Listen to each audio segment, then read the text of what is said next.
ಕ್ಷೇತ್ರಗಳಿಗೆ ಹಂಚಿದರೆ ಒಂದೊಂದು ಕ್ಷೇತ್ರಕ್ಕೆ 25 ಕೋಟಿ ರೂಪಾಯಿ ಮುಫತ್ತಾಗಿ ಬರ್ತಾ ಇದೆ. ಯಾಕೆ 2019ರಲ್ಲಿ ಗೆದ್ರು ಅಂತಂದ್ರೆ ಈ ರೀತಿ ಮನಿ ಲಾಂಡ್ರಿಂಗ್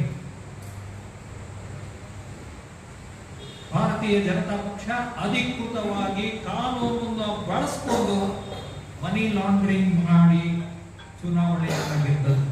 19ರಲ್ಲಿ ಭರವಸೆಗಳು ಎಲ್ಲ ಬತ್ತಿ ಹೋಗಿತ್ತು, ಯಾವುದನ್ನು ಈಡೇರಿಸಲಿಕ್ಕೆ ಆಗಿರಲಿಲ್ಲ. ಬದಲಾಗಿ ಮೋದಿ ಸರ್ಕಾರ ಇಟ್ಟ ಪ್ರತಿಯೊಂದು ಹೆಜ್ಜೆಯೂ ಕೂಡ ಈ ದೇಶಕ್ಕೆ ಮಾರಕವಾಗಿತ್ತು. ಉದಾಹರಣೆಗೆ ಡಿಮಾನಿಟೈಸೇಷನ್ ಮಾರಕವಾಗಿತ್ತು.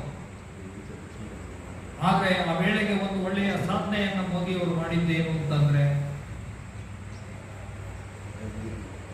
ನ್ಯಾಯಾಂಗದ ಯಾವುದೇ ತೀರ್ಪು ಅವ್ರ ವಿರುದ್ಧ ಬರದೇ ಇರುವಂತೆ ನೋಡ್ಕೊಂಡಂತ ಒಂದು ಪ್ರಯೋಗ, ಅದನ್ನ ಯಶಸ್ವಿ ಅಂತ.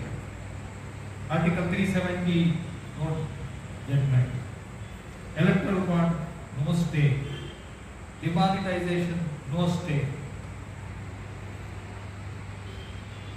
ಈಗ ಡಿಮಾನಿಟೈಸೇಷನ್ ಕೇಸಲ್ಲಿ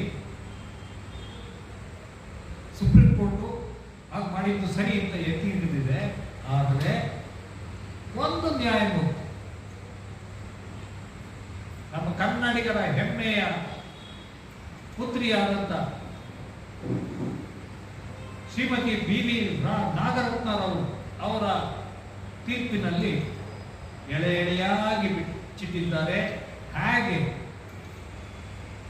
ಮೋದಿ ಸರ್ಕಾರದ ಡಿಮಾನಿಟೈಸೇಷನ್ ಈ ದೇಶಕ್ಕೆ ಮಾರಕವಾಯಿತು.